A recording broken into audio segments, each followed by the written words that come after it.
नमस्कार student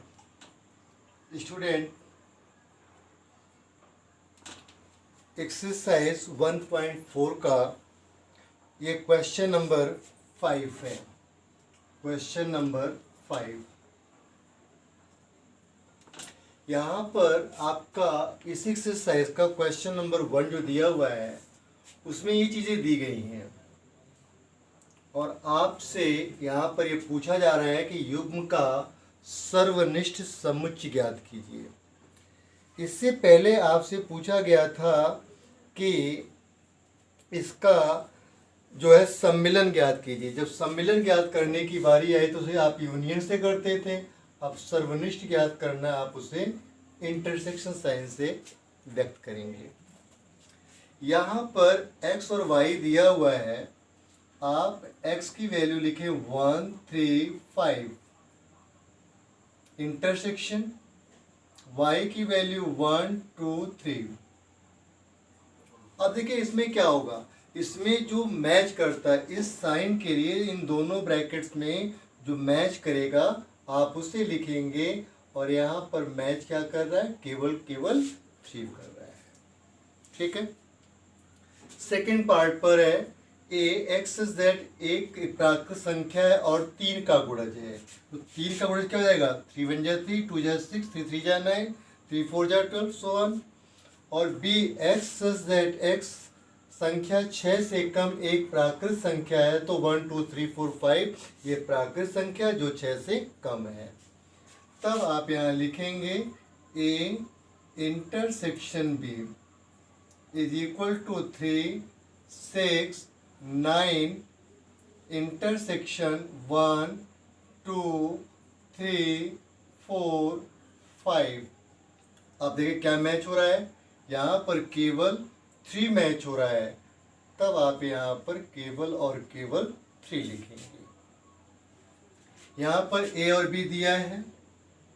A intersection B is equal to A E I O U intersection A B C. सर्वनिष्ठ क्या है, common क्या है, ए है केवल। तो यहाँ पर आप केवल ए मैच हो जाएगा। भाई इसका मतलब सर्वनिष्ठ मतलब जो दोनों में हो और इसे इंटरसेक्शन साइन से आप व्यक्त करते हो। तो यहाँ पर ए ई आई ओ और ए बी सी में आप केवल और केवल देख रहे हैं कि ए मैच हो रहा है तो आपने ए को मैच कर दिया, या यूं कह दीजिए कि आपने ए कॉमन ले लिया जो दोनों में है। यहाँ पर x सच दैट x एक प्राकृत संख्या है।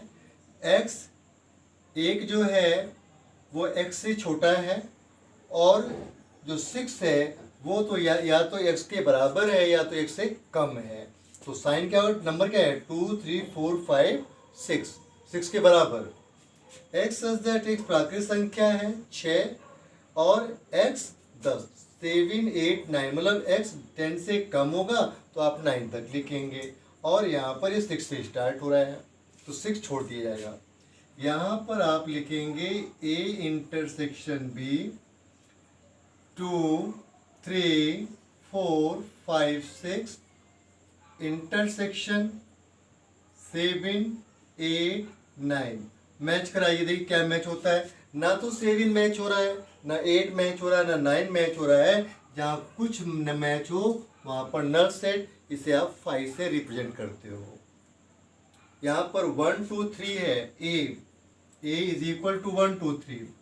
तो आप लिखेंगे A intersection B is equal to 1 2 3 and intersection 5। भाई क्या आ जाएगा यहाँ पर, यहाँ पर क्या आ सकता है, यहाँ पर कुछ भी मैच नहीं हो रहा है। इसका मतलब यहाँ पे नथिंग, कुछ भी नहीं होगा, दैट इज 0। ठीक है ना, समझ में आ गया क्वेश्चन। ये क्वेश्चन इस तरह से होंगे। सर्वनिष्ठ का मतलब होता है जो दोनों ब्रैकेट्स में जो कर्ली ब्रैकेट दिए हुए हैं ये समुच्चय होते हैं, इन्हें सेट्स कहा जाता है और इनमें से जो कॉमन होगा वो सर्वनिष्ठ कहा जाएगा। यदि सर्वनिष्ठ नहीं है तो उसे आप तो 5 से करेंगे और अगर इस तरह से आता है तो आप उसे 0 से रिप्रेजेंट करेंगे। उम्मीद है क्वेश्चन आपको अच्छी तरह से समझ में आ गया होगा। ये क्वेश्चन बहुत इजी है, सेट्स पढ़ना बहुत आसान है और उतना आसान इसको समझना भी है। यदि दिल लगा करके इसे आप समझ लेना तो सेट्स इतना इजी कोई चैप्टर आपको क्लास 11th में तो नहीं मिलेगा। इसे जितना आप अच्छी तरह से अब अपना बेस क्लियर करते चलेंगे, आगे वेन डायग्राम बनाने को आएगा, वो सारे डायग्राम बनाना भी बहुत इजी हो जाएगा।